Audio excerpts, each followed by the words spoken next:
अगर मैं आपसे कोऑर्डिनेट सिस्टम्स के बारे में पूछूं तो आपके दिमाग में पहला चित्र कौन सा आएगा? वेल, कार्टेशियन कोऑर्डिनेट सिस्टम के बारे में अगर हम बात करें तो उसमें हमारे पास सिंपली ये एक्स वाई, या फिर अगर 3 डायमेंशन की बात करें तो फिर ये जेड एक्सिस वाला डायग्राम आता है। इसे ही हम नॉर्मली कोऑर्डिनेट सिस्टम की फॉर्म में समझते हैं, जिसे हम x y z coordinate system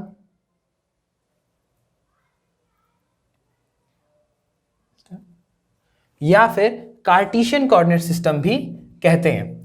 इस कोऑर्डिनेट सिस्टम के थ्रू हम बहुत सारी शेप्स के बारे में बहुत सारे पॉइंट्स निकाल सकते हैं। लाइक फॉर एग्जांपल, अगर कोई पर्टिकुलर पॉइंट यहाँ पर है तो इसको मैं 3 वैल्यूज डेजिग्नेट करूंगा जो इसकी एक्स एक्सिस, वाई एक्सिस और जेड एक्सिस में कितनी वैल्यू आ रही है वो डिफाइन करेगी, x1, y1 and z1।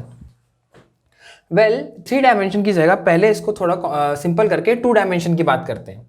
Suppose मैं यहाँ डायग्राम ड्रॉ करता हूँ एक, ये मेरे पास एक्स एक्सिस है और ये मेरे पास वाई एक्सिस है। इसके अंदर अगर कोई पर्टिकुलर पॉइंट है जिसे मैं P डिनोट करता हूँ, इस P पॉइंट के पास जो वैल्यू होगी वो होगी इसके एक्स एक्सिस में इंटरसेप्ट की होगी आपके पास x1 और वाई एक्सिस का इंटरसेप्ट y1, तो इसका पोजीशन होगा x1 और y1।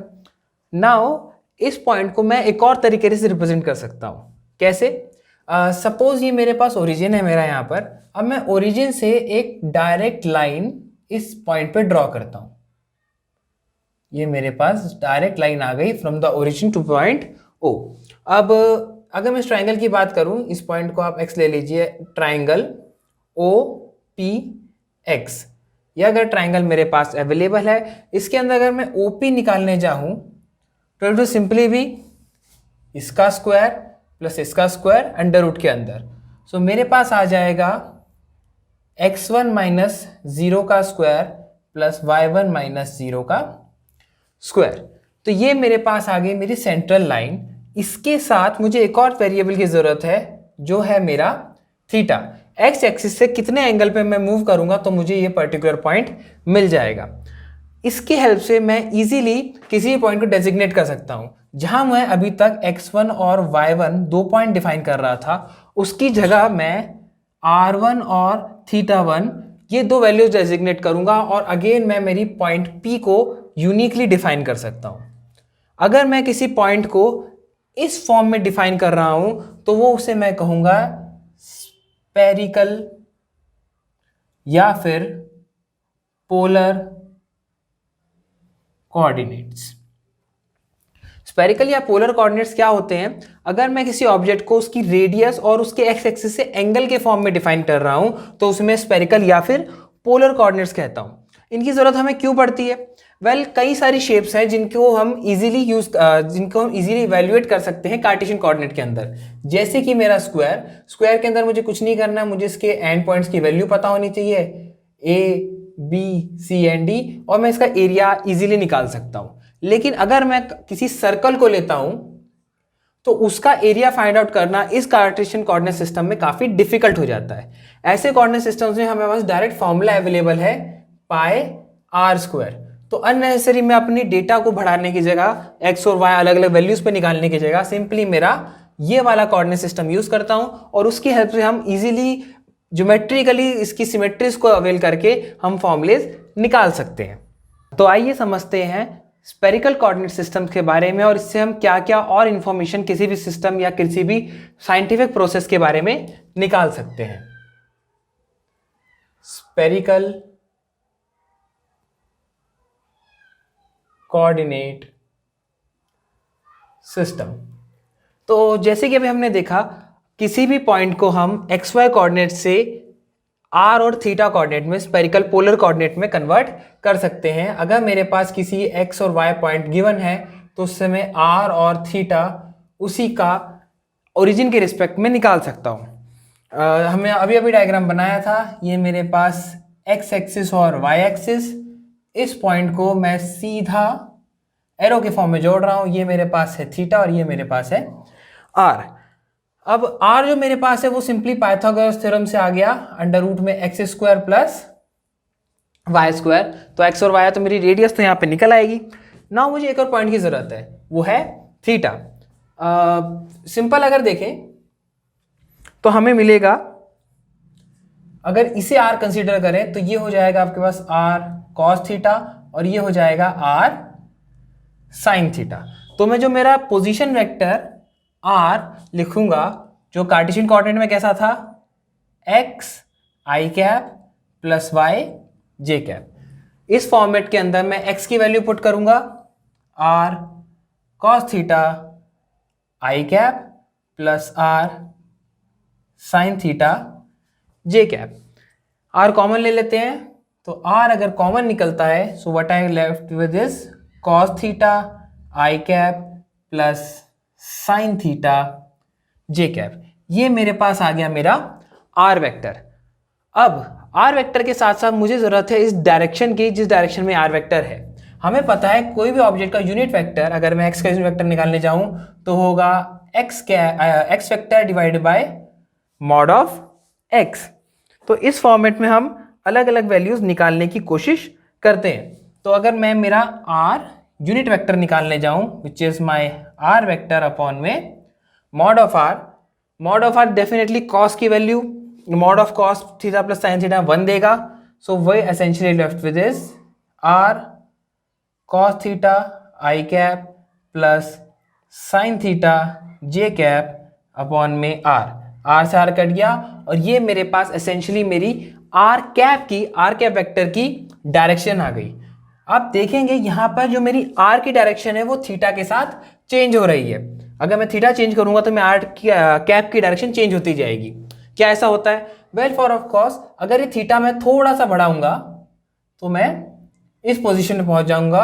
अगर मेरा ये एंगल हो गया थीटा प्लस डेल्टा थीटा, उस केस के अंदर मेरा r कैप जो इस डायरेक्शन में था उससे वो चेंज होकर इस डायरेक्शन में चला जाएगा। तो एसेंशियली जो फॉर्म हमारी कार्टेशियन कोऑर्डिनेट के साथ होती है कि x एक्सिस और y एक्सिस की डायरेक्शंस कभी चेंज नहीं होती, वो स्पेरिकल या पोलर कोऑर्डिनेट्स के अंदर सेम नहीं रहती है। वो टाइम के साथ या एक वेक्टर चेंज होने के साथ दूसरी चेंज होती रहती है। नाउ r तो हमें पता चल गया, अब हमें निकालना है थीटा। नाउ सेकेंड है हमें इस थीटा के बारे में जानकारी चाहिए। वेल हमने देखा था x जो है वो हमारे पास आया था r cos थीटा और जो y हमारे पास आया था वो आया था r sin थीटा। इसे इक्वेशन 1 दे देते हैं और इसे दे देते हैं इक्वेशन 2। अब अगर मैं सेकेंड इक्वेशन में फर्स्ट को माइनस करूं, मतलब r sin थीटा अपॉन में r cos थीटा, तो मुझे मिलेगा एसेंशियली y अपॉन में x। r से r cancel, tan theta equals to y by x and my theta is tan inverse y by x। y और x मेरे पास Cartesian coordinate से गिवन है, तो उस फॉर्मेट में मैं इजीली मेरा tan inverse y by x से मेरे थीटा की वैल्यू फाइंड आउट कर सकता हूं। एक एग्जांपल देखते हैं। सपोज मेरे पास ये x एक्सिस और y एक्सिस में एक पॉइंट है 1,1। इसका x एक्सिस में इंटरसेप्ट 1 है और y एक्सिस में भी इंटरसेप्ट इसका 1 है। अब इसके अंदर मुझे x, y कोऑर्डिनेट सिस्टम से r, थीटा कोऑर्डिनेट सिस्टम के अंदर जाना है। तो मेरे पास r आ जाएगा √1 का स्क्वायर प्लस 1 का स्क्वायर, जो मुझे कितना देगा, 1 का स्क्वायर 1 प्लस 1 √2।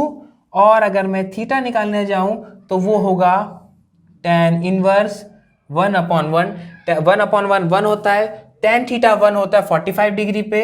सो मेरे पास आ गया ये 45 डिग्री। सो माय जो लेंथ होगी वेक्टर की वो होगी √2 और जो एंगल होगा वो होगा 45 डिग्री। तो हम उसे कार्टेशियन कोऑर्डिनेट में 1,1 कहें या फिर उसकी रेडियस और एंगल डिफाइन कर दें, बात सेम रहेगी। पर इसके साथ अभी हमने r निकाल लिया, हमने r के साथ r कैप निकाल लिया था, थीटा कैप रह गया है, तो आइए वो भी निकाल लेते हैं।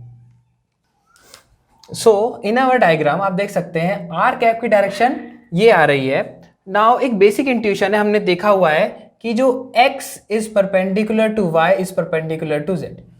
कोई भी दो एक्सिस आपस में हमेशा परपेंडिकुलर होती है। उसको आगे बढ़ाते हैं। अब थीटा देखिए वो इस डायरेक्शन में आगे बढ़ रहा है, जैसे जैसे हम आगे बढ़ते जाएंगे थीटा इस डायरेक्शन में, रोटेशन की डायरेक्शन में आगे बढ़ता जाएगा। नया डायग्राम बना के बताता हूं। थीटा की डायरेक्शन क्या होगी? थीटा की डायरेक्शन होगी ये डायरेक्शन। अब इसका अगर यूनिट वेक्टर निकालना है तो एक छोटा सा इलस्ट्रेशन बनाते हैं। ये y एक्सिस हो गई, आपकी x एक्सिस हो गई ना। वो ये अगर आपके पास r है तो इसके 90 डिग्री में डायरेक्शन इसकी इस तरफ घूम रहा है, इसके 90 डिग्री में हमारे पास थीटा डायरेक्शन होनी चाहिए। तो इसका अगर मैं 90 डिग्री बनाऊं सो ये इतना आ जाएगा, ऑलमोस्ट इतना, और ये आपके पास जो आएगा ये आपके पास आएगा आपका थीटा कैप। अब हमें इस थीटा कैप की वैल्यू को in terms of x and y find out करना है। कैसे फाइंड आउट कर सकते हैं? ये आपके पास थीटा है, ये आपके पास थीटा आएगा, तो ये टोटल 90 डिग्री है y से लेके o से x तक। तो बचा हुआ जो पोर्शन हो जाएगा ये वाला, इसकी वैल्यू हो जाएगी आपके पास π/2 माइनस थीटा। अगेन ये एंगल 90 डिग्री है तो ये π/2 माइनस थीटा है, तो बचा हुआ ये पोर्शन कितना हो जाएगा? थीटा। और कॉरस्पॉन्डिंगली ये भी 90 डिग्री है तो ये वाला जो पोर्शन हो जाएगा ये π/2 माइनस थीटा। ये एंगल आपके पास आ गया with respect to negative of x axis. तो मेरे पास जो आएगा नेगेटिव एक्स एक्सिस में है तो माइनस आई कैप, ये नेगेटिव है, cos π/2 minus theta, plus sine value positive ही है तो पॉजिटिव आएगा, प्लस जे कैप, इसका थीटा का opposite sine theta, sine of π/2 minus theta. Cos theta की वैल्यू π/2 माइनस थीटा करेंगे तो साइन थीटा बन जाएगा, minus I cap sine theta plus J cap cos theta. तो ये मेरे पास आ गई थीटा कैप की value in terms of minus sine, sorry what I did, ओहो आई मेड अ मिस्टेक यहाँ पे, राइट ये या अगर थीटा हमारे पास है उस पर्टिकुलर पॉइंट पर, हमें उसकी थीटा कैप की वैल्यू हम इस तरह से फाइंड आउट कर सकते हैं। तो हमारे पास थीटा कैप भी है, हमारे पास आर कैप भी है। आर कैप कितना है हमारे पास? आई cap cos theta plus J cap sine theta. तो हमारे पास दोनों यूनिट वेक्टर आ गए, दोनों वैल्यूज आ गई, और इस तरह से हम कोई भी 2 डायमेंशनल प्रॉब्लम 3 डायमेंशन में हम आगे देखेंगे को स्फेरिकल कोऑर्डिनेट में कन्वर्ट करके सॉल्व कर सकते हैं।